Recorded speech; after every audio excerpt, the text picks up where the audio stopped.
Esta pregunta creo que no hay problema en que diga que me la hizo ella, me la hizo Andrea Cankis. Dice la segunda pregunta, ¿qué habla la Biblia sobre las llamadas maldiciones generacionales? Muy bien, antes de responder esta pregunta, debo hacer una pequeña introducción.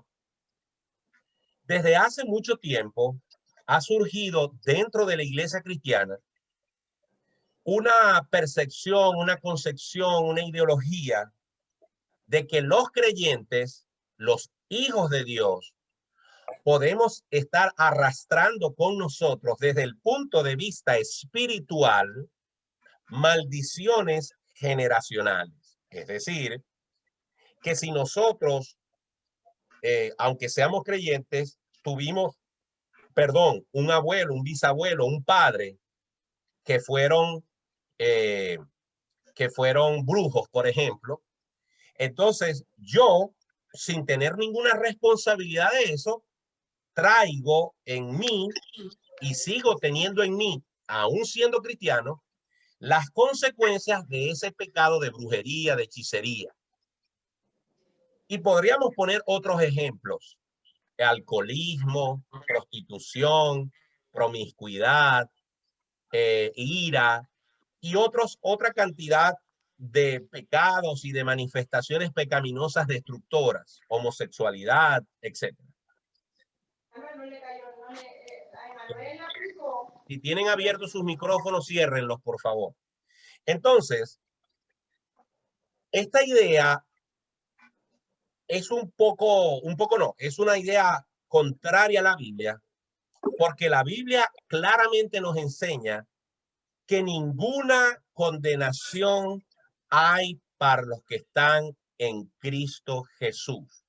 Es decir, cuando una persona viene a los pies de Cristo y es lavada en la sangre preciosa del Cordero y sus pecados son perdonados, esa persona ya no tiene ninguna relación con su pasado, ya no tiene ninguna influencia demoníaca ni espiritual que el pasado de sus antepasados, valga la redundancia, pueda afectarle a la persona desde la perspectiva espiritual.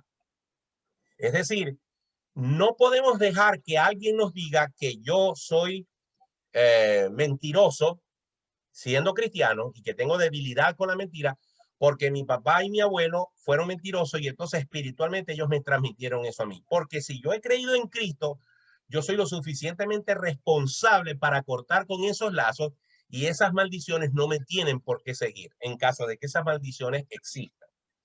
Sin embargo, ¿dónde basan las personas que defienden estas posturas el hecho de que sí existen maldiciones generacionales? Voy a leer un pasaje, pero voy a mencionar dos pasajes más, pero estos tres pasajes prácticamente los tres dicen lo mismo. Voy a leer en Números 14, 18. Números 14, 18.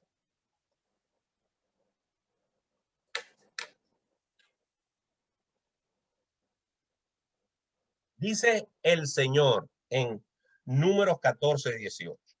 Jehová, tardo para la ira y grande en misericordia, que perdona la iniquidad y la rebelión, aunque de ningún modo tendrá por inocente al culpable, que visita la maldad de los padres sobre los hijos hasta los terceros y hasta los cuartos.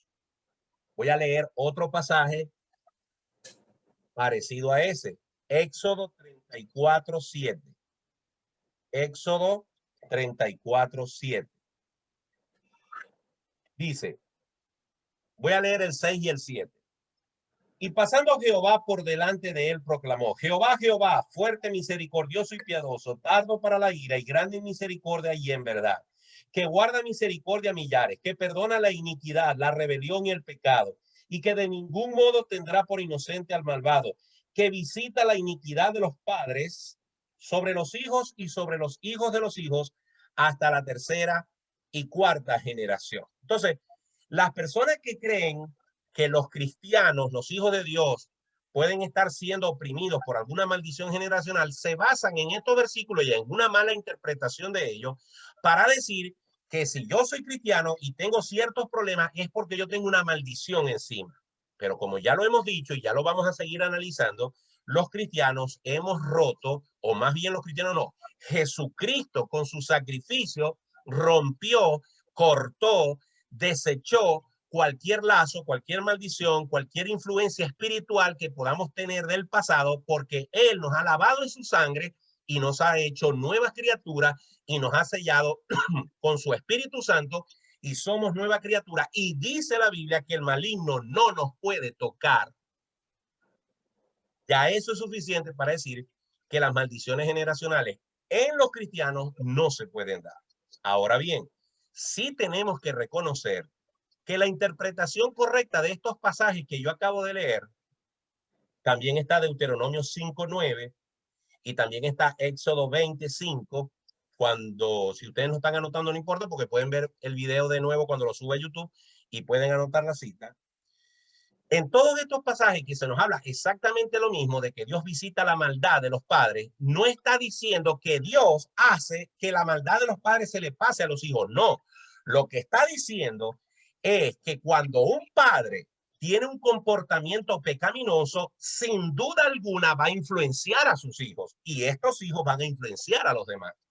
Pero no es que espiritualmente hay una fuerza que los obliga a pecar, no, sino que el principio que dice allá en Proverbios 22, versículo 6, instruye al niño en su camino y aun cuando fuere viejo no se apartará de él, no solamente aplica para las cosas buenas, también aplica para las cosas malas. Cuando una persona instruye a su hijo en hacer las cosas malas deliberadamente o por descuido o porque no le presta atención a sus hijos y no se está dando cuenta que su comportamiento errado está afectando a sus hijos, ¿verdad? Ese comportamiento, esa educación, esa forma de criar a los hijos está llevando a esos niños a levantarse de esa manera. Y lo más seguro es que ellos se lo van a transmitir a la siguiente generación, pero no por algo espiritual, sino por algo conductual. Y ahí sí yo reconozco que hay cristianos que tienen hábitos o tenemos hábitos que debemos corregir porque no podemos escudarnos en una excusa de tipo espiritual, sino de tipo conductual. Y el apóstol Pablo en sus cartas nos exhorta a vivir en santidad. Y eso implica un esfuerzo deliberado y consciente de cada cristiano por desechar la carne y abrazar las cosas espirituales. Ese proceso de perfección, por supuesto que está ayudado por el Espíritu Santo, pero todo aquello que tenemos que sacar de nuestra vida, nosotros tenemos que decidir hacerlo y no nos podemos seguir excusando en que un abuelo mío o un bisabuelo mío era tal cosa y por eso yo soy así. No. Cada cristiano va a tener que dar cuenta de sí mismo. Por ejemplo, vamos a leer primera carta del apóstol Pedro, capítulo 1, primera carta del apóstol Pedro, capítulo 1, verso 17. Dice, y si invocáis por Padre a aquel que sin acepción de persona juzga según la obra de cada uno, conducíos en temor todo el tiempo de vuestra peregrinación. El Señor va a juzgar a cada uno y cada quien es responsable de cómo nos conducimos en el tiempo que estemos aquí en la tierra. También podemos leer segunda a los Corintios 5:10. Segunda a los Corintios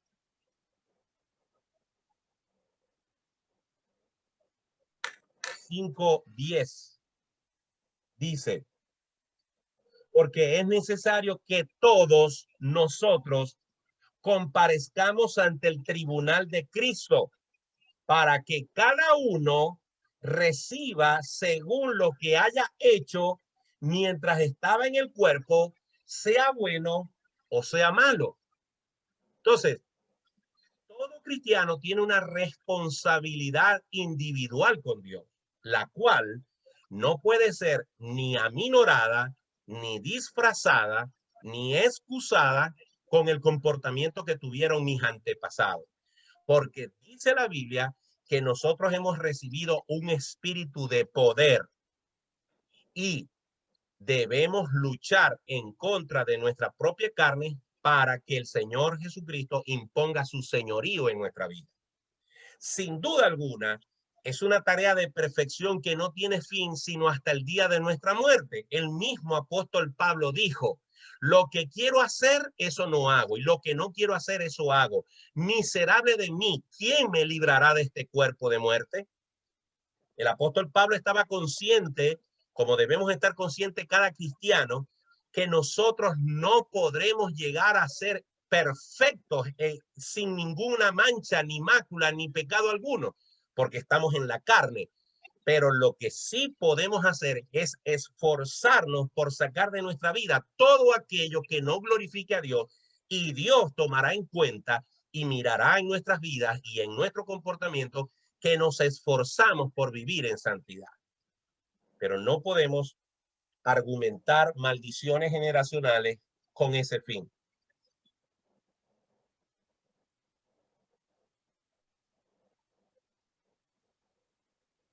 Sin duda alguna, Dios promete visitar la maldad y el pecado de cada generación, y Él no va a tener por inocente al culpable. Cuando el Señor dice que Él visitará la maldad, no se está refiriendo, como algunos piensan, que Dios se va a encargar de hacer que el pecado se pase de generación en generación. Eso es una aberración doctrinal. Cuando la Biblia dice que Dios va a visitar la maldad de los padres hasta la tercera y cuarta generación, lo que está diciendo es que cada generación es responsable por sus propios pecados, aunque hayan sido conducidos por la crianza de sus padres a cometer esos pecados. Tarde o temprano, cada ser humano llega a una edad en la cual es responsable por sus actos y delante de Dios tendrá que dar cuenta, y no podrá presentarse y decir, no, lo que pasa es que mi papá era homosexual, o mi papá era un alcohólico, o mi papá era brujo, o mi papá era un adúltero, o mi papá era un fornicario, o mi papá era un glotón, o mi papá era lo que sea. No va a poder argumentar eso. Tiene que dar cuenta de su comportamiento en forma individual. Termino para responder esta pregunta con lo que dice Romanos 2:6. Romanos 2:6.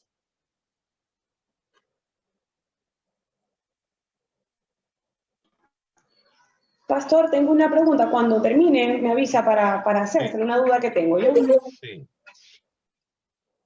Dice, Romanos 2:6 dice, el cual pagará a cada uno conforme a sus obras. Es decir, una vez más, el Señor, como dice Isaías 53, versículo 6, cada uno nos apartamos por nuestro propio camino. Cada uno escogió hacer lo malo. Cada uno es responsable de nuestro comportamiento delante de Dios, y el Señor a cada quien le pagará y lo juzgará individualmente, sin que nosotros podamos argumentar delante de Dios que nuestro abuelo, bisabuelo, tía o abuela fueron de esta manera o de la otra. Muy bien. Voy a darle la oportunidad a Andrea, que fue la que hizo la pregunta, que me la está pidiendo, y luego a Reiniela, para que cualquier duda que tenga Andrea, que fue la que hizo la pregunta original, y luego Reiniela, me puedan argumentar o decir algo más. Adelante, Andrea. O sea, todo lo que has explicado obviamente queda bastante claro, ¿no? Pero muchas veces cuando se habla de esta, digamos, no sé, teoría o esta corriente, se habla también de las cuestiones de las enfermedades. Y se habla mucho en el caso de las enfermedades. Por ejemplo, en mi familia hay mucho migraña, por decirte algo. Y me acuerdo una vez que yo tenía una migraña y oraban por mí de esa manera, que se rompa esa maldición, como si fuera algo una maldición que el Señor me había puesto a mí o una cosa que yo estoy cargando de mi familia, cuando no es así. Y ahorita hemos descubierto que en mi familia, por parte de papá, hay muchísimos casos de cáncer, ya sea de mamas o de sangre. Inclusive yo misma estuve a punto tuve como una pequeña cosa en la sangre que se llegó a pensar que yo también lo tendría. Y una de mis tías me decía, no, es que eso es algo que nosotros estamos cargando desde, o sea, de generaciones atrás. Y decía, pero ¿cómo? Si precisamente la sangre de Cristo no lavó eso, cuando murió en el Calvario, cuando murió por mí, no lavó eso. O sea, ¿por qué pensar que eso es lo que sucede? Ok, Andrea, me gustó que me hicieras esta última acotación y sobre todo lo último que dijiste. Vas a tener que revisar los videos últimos que yo publiqué sobre lo de la sangre de Cristo y ahora no puedo entrar en detalle, sobre todo Isaías 53 y lamentablemente no recuerdo otro video que, por cierto, alguien me lo pidió y no lo he conseguido porque tengo que revisar uno por uno. Pero escúchame lo siguiente. Ya explicamos en clases anteriores y ahorita lo quiero ratificar una vez más, que la sangre de Cristo, que el sacrificio de Cristo en la cruz del Calvario, cuando dice, y por su llaga fuimos nosotros curados, por su llaga fuimos nosotros sanados, todo el contexto de lo que significa Isaías 53, esa aplicación de sanidad no está hablando de sanidad física. Sí, sí, eso sí. Estamos, bueno, ¿estás clara con eso? Sí, sí, claro. La sangre de Cristo no quita enfermedades. La sangre de Cristo no nos limpia de ninguna enfermedad. Sí, perdón, de una sola enfermedad, del pecado. Del pecado. De la muerte eterna.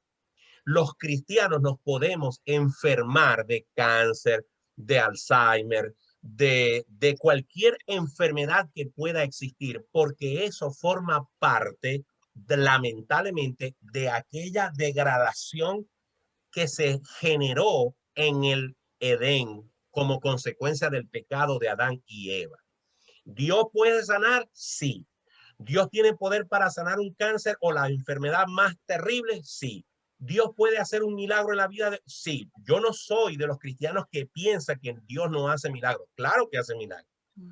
Lo que no puedo decirle a alguien es que la sangre de Cristo te limpia de todo pecado, pero también te limpia de toda enfermedad. Porque si eso es verdad, no podemos explicar cómo hay cristianos que son salvos, pero se han muerto de cáncer o se han muerto de cualquier otra enfermedad, ¿verdad? Porque simplemente Dios no los quiso sanar. Dios no deseó sanarlo. ¿Cómo vas a decir que Dios no quiso sanar? Sí, Dios no quiere sanar. Algunas personas no la sanan.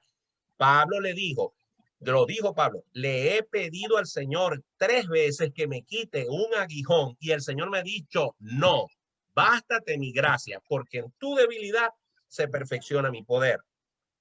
El apóstol Pablo le dijo a Timoteo, toma vino en vez de agua por causa de tus muchas enfermedades. No le dijo, declárate sano o la sangre de Cristo te quita. No le dijo eso.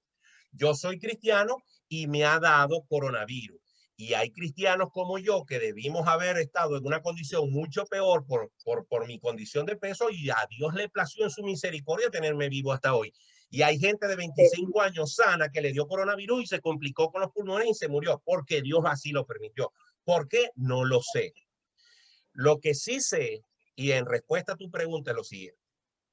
La genética humana tiene problemas de tipo, yo no sé cómo llamarlas, yo no soy médico ni soy genetista, pero la genética, la combinación de distintos genes, la combinación de distintos tipos de sangre, etcétera, puede producir cierto tipo de enfermedades. ¿Qué pasa? Que eso de generación en generación se puede transmitir, pero desde el punto de vista genético. Me explico. Si hay un gen que produce el cáncer de colon, puede ser que en varias generaciones se manifieste ese cáncer.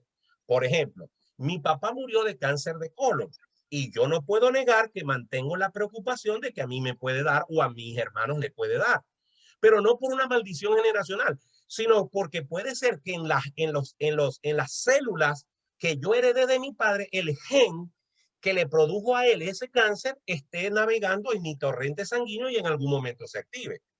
Como puede ser que a veces pienso, no, el cáncer de colon de papá se produjo porque era un hombre con unos desórdenes alimenticios tremendos, que tomaba, que fumaba, que pasaba todas las madrugadas jugando dominó y llegaba a su casa y se comía lo que fuese en la calle, y puede ser que el cáncer de colon haya venido por allí.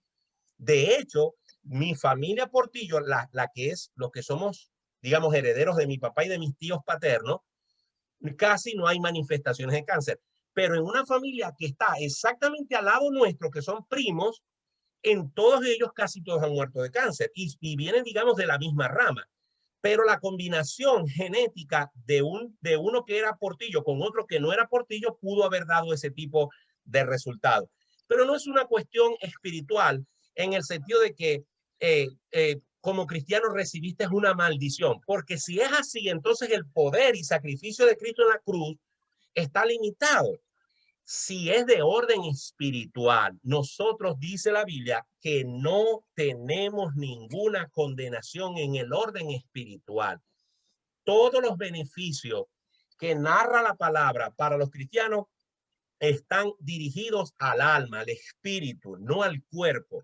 Por lo tanto, yo como hijo de Dios, como alma, como espíritu redimido, le pertenezco a Cristo y el mal, Satanás no me puede tocar. Por eso es que la salvación no se pierde. Por eso es que estamos guardados por la mano de Cristo. Dice el apóstol Pablo, ¿quién nos separará del amor de Cristo? Nosotros estamos preservados. Lo hablamos la semana pasada en 1 Pedro capítulo 1, versículo 1 al 9. Sois guardados por el poder de Dios.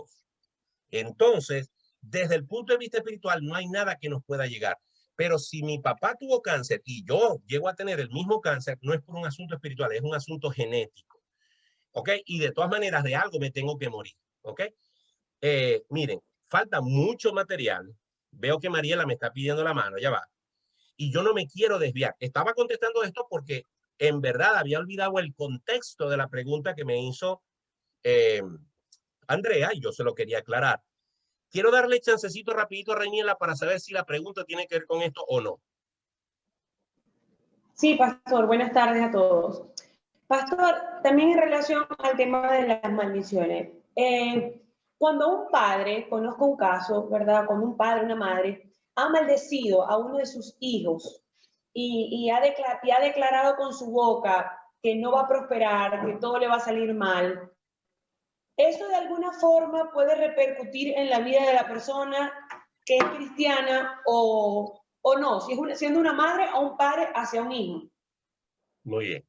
Sí, lo voy a exponer de esta manera. Si nos acogemos al texto bíblico, la bendición o maldición de un padre para con un hijo puede tener, sobre todo en el contexto del Antiguo Testamento, un efecto, sobre todo porque se nos referencia en el pueblo de Israel, con quien habría que hacer todo un estudio teológico acerca de por qué sucedía eso dentro de la nación. De hecho, acuérdense que Jacob le robó la bendición a Esaú, y cuando Esaú se dio cuenta, quiso que Jacob lo bendijera y le dijo, no, no puedo hacer nada, porque ya la bendición que te tocaba a ti, ya yo se la di a Esaú, a Jacob, ¿ok? O sea, ni el mismo padre, que era el que bendecía, le dijo, no, ya la bendición que te tocaba a ti, por engaño, yo se la di a Jacob y él se la llevó y ahí no hay nada que hacer. Ok.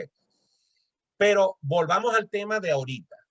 Cuando una madre le dice a un hijo, te maldigo, o soy su maldito, lo que sea, expresa ese tipo de cosas tan terribles, eso tiene que quebrar, eso tiene que dañar, eso tiene que tocar la psiquis de la persona, la psiquis de ese hijo que conoce el significado de esa palabra y que no se lo está diciendo un extraño y que no se lo está diciendo alguien lejano, sino nada más y nada menos que el vientre que lo parió. Entonces, el efecto psicológico que ha de causar, el efecto psicosomático, yo no soy psicólogo, pero el efecto que causa eso en el carácter de la persona, sin duda alguna, puede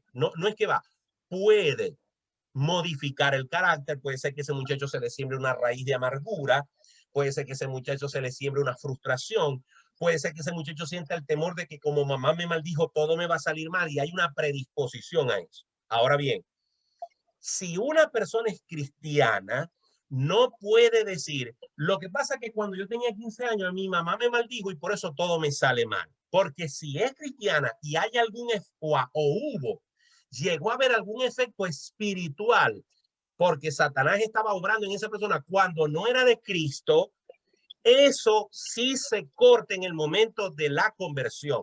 No puede haber alcance de Satanás sobre un hijo de Dios, porque si el sacrificio de Cristo no rompió con esa maldición espiritual, entonces ¿quién va a acabar con él?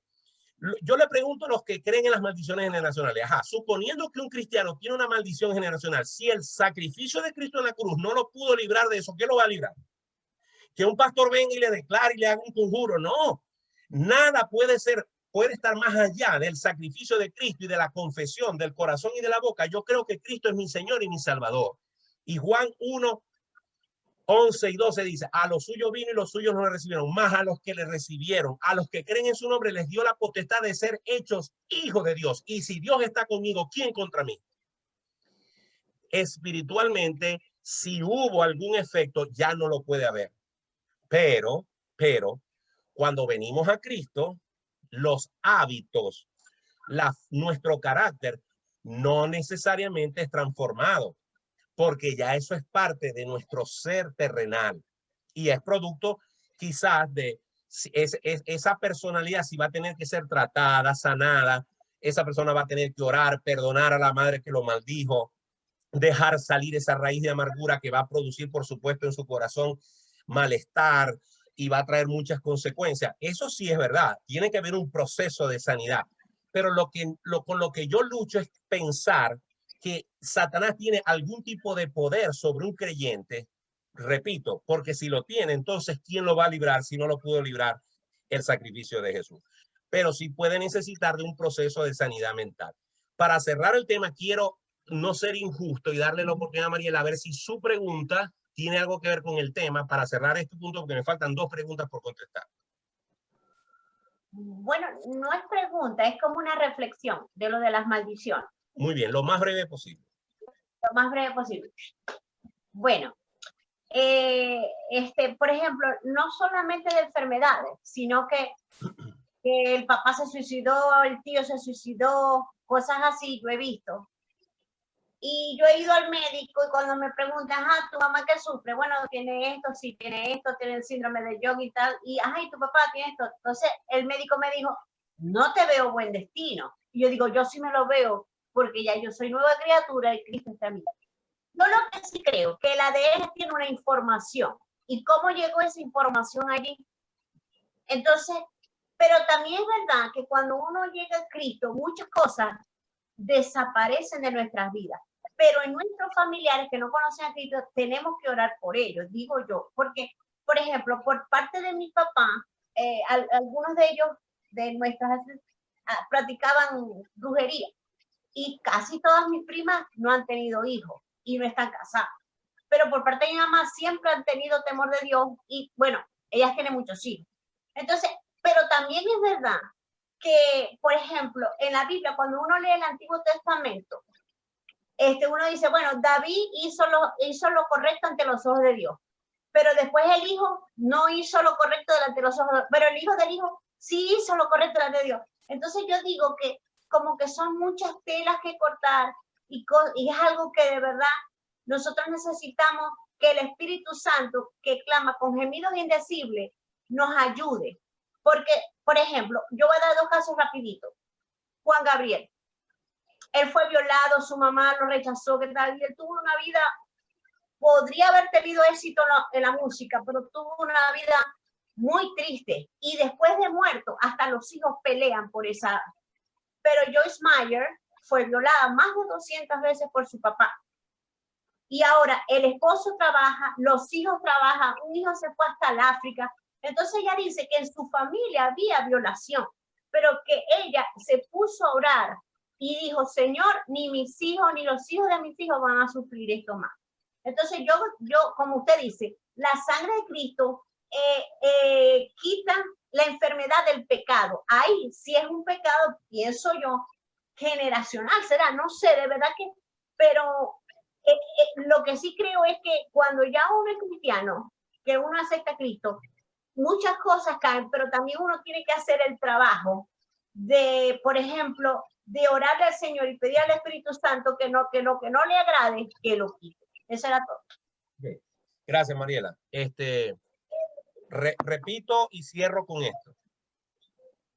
El que está en Cristo Jesús no puede tener en su vida, o mejor bien, me retrocedo, el creyente tiene la bendición de que Satanás no tiene ni parte ni arte en su vida espiritualmente hablando.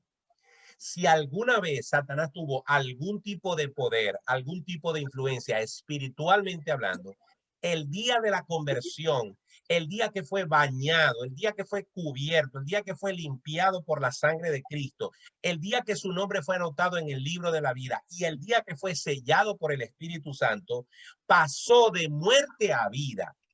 Lo que dice la Biblia, de modo que el que está en Cristo, nueva criatura es. Las cosas viejas pasaron, he aquí todas son hechas nuevas. No puedo aceptar que alguien me diga que todo eso pasó, pero que todavía tengo una ligadura con mis maldiciones generacionales porque mi abuelo practicaba la hechicería. No, espiritualmente no podemos decir eso.